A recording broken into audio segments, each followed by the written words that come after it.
कक्षा 10वीं विषय गणित इकाई 6 त्रिभुज प्रश्नावली 6.5 प्रश्न क्रमांक 15। प्रश्न क्रमांक 15, किसी संभव त्रिभुज ABC की भुजा BC पर एक बिंदु D इस प्रकार स्थित है कि BD बराबरी से 1/3 BC है, तो सिद्ध कीजिए कि 9AD² बराबरी से 7AB²। अब सबसे पहले हम इसमें जो लिखते हैं वो लिखेंगे दिया है कि क्या हमको इसमें दिया है। तो दिया है कि इसमें देखिए क्या दिया है हमको, तो हमको दिया है समबाहु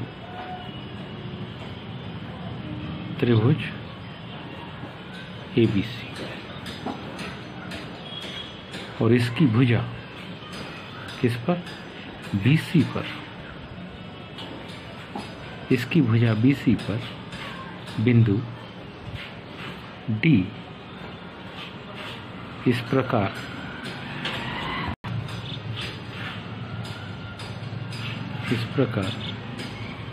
स्थित है कि BD बराबरी से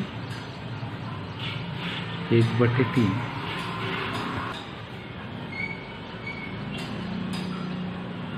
BC। ध्यान से देखिए कौन सा त्रिभुज, समबाहु त्रिभुज।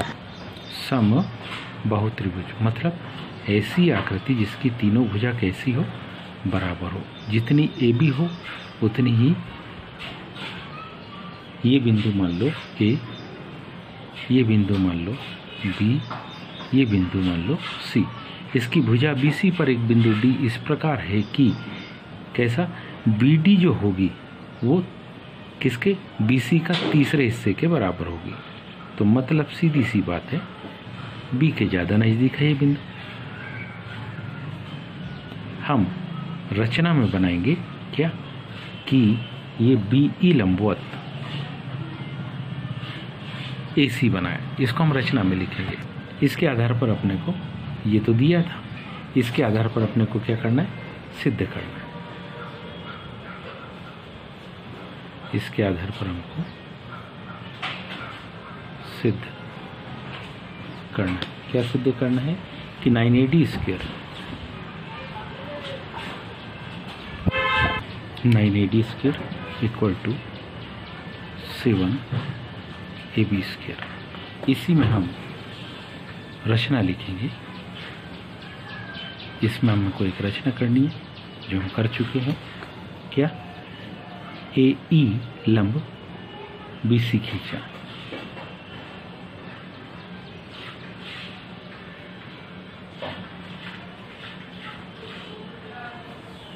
और किसको, AD को मिलाया। AD को क्या करते हैं, मिला देते हैं। अब आगे देखेंगे हम, इसी में हम उपपत्ति लिखेंगे। उपपत्ति कुछ इस प्रकार की, समकोण त्रिभुज AED में समकोण त्रिभुज है, इसलिए हम इसमें कौन सा, बोधायन पाइथागोरस प्रमेय, बोधायन पाइथागोरस प्रमेय क्या कहता है, कर्ण की घात 2 AB की घात 2 बराबरी से AE की घात 2 धन BE की घात 2। समीकरण नंबर 1। समकोण त्रिभुज AED में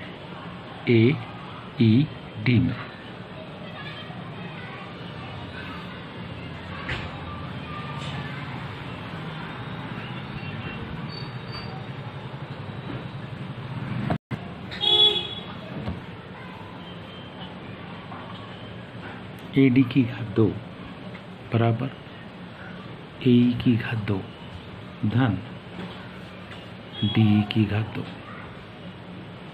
यदि इसी को हम ए की घात 2 को इधर ही रहने दे तो डी की घात 2 इधर आ जाएगा।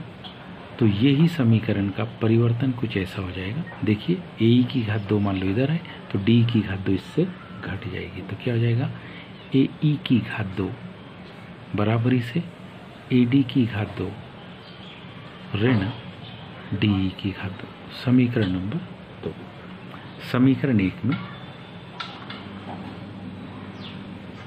1 व समीकरण किसके 2 द्वारा ए बी की घात 2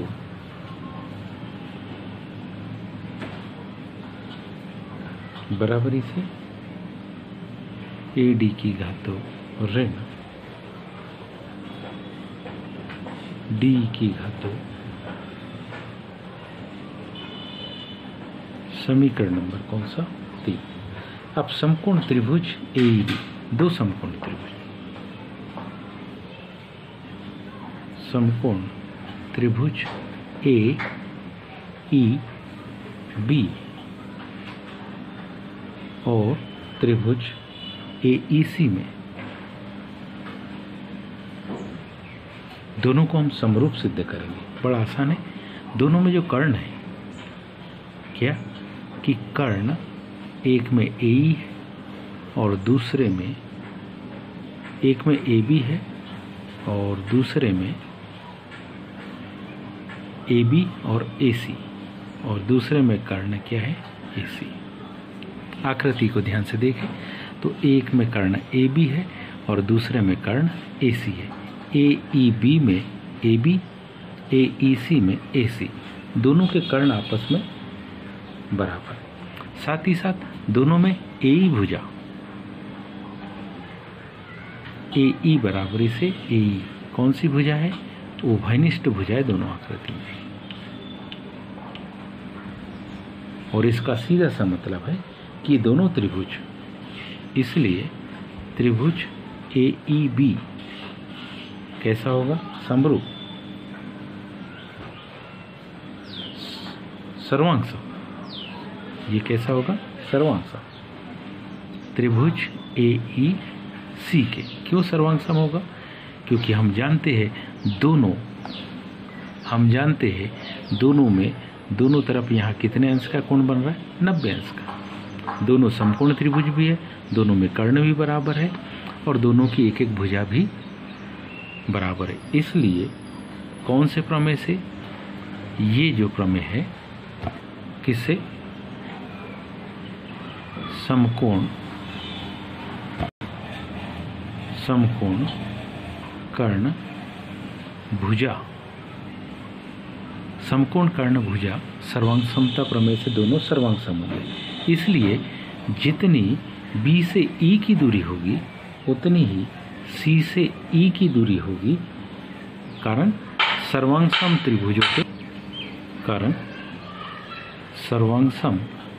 त्रिभुजों के संगत अवयव। इसका सीधा सा मतलब है कौन सी दूरी, बी ई से ई का डिस्टेंस और सी से ई का डिस्टेंस जो है वो किसके बराबर होगा, 1/2 BC के बराबर होगा। अब ये आ गया हमारे पास समीकरण नंबर 4। तो कौन कौन से समीकरण से, 3 और 4 से। कौन कौन से समीकरण, 3 व समीकरण किसके द्वारा, 4 के द्वारा। समीकरण इस 3 में हम समीकरण इस 4 से किसके मान रखेंगे, हम ये बी का मान रख सकते, किसका मान रख सकते, बी का मान रख सकते 1/2 BC, और साथ ही साथ डी ई का मान रखेंगे, किसका मान रखेंगे, इस डी ई का मान रखेंगे, क्या रखेंगे, B E minus B D.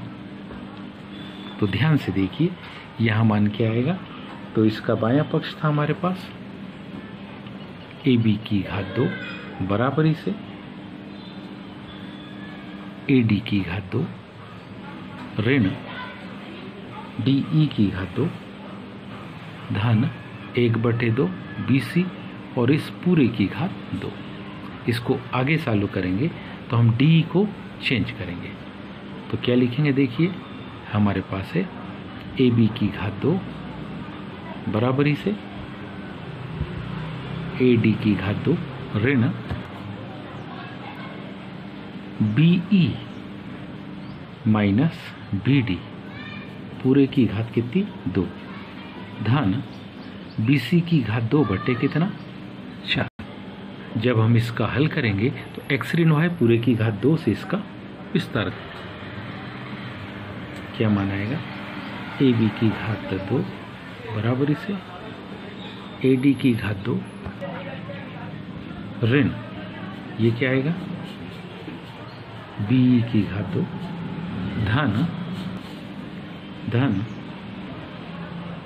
B D की घात 2 ऋण 2 बी ई गुणित बी डी धन क्या लिखेंगे, क्योंकि बी से ई की जो माप हमारे पास में दी है वो क्या है, वो दी है बी सी बटे 2 और बी से डी की जो माप दी है वो क्या दी है 1/3 बी सी। तो इन मापों को हम यहाँ प्रतिस्थापित ए बी की घात 2 ए डी की घात 2 ऋण बी की घात 2 मतलब बी सी बटे 2 पूरे की घात 2 बी सी बटे 3 पूरे की घात 2 ऋण यहाँ 1/4 बी सी की घात 2 आ जाती, यहाँ ऋण ऋण ये धन में बदल जाता 2 बी ई मतलब बी सी बटे 2 और बी डी मतलब बी सी बटे 3 धन 1/4 बी सी की घात 2।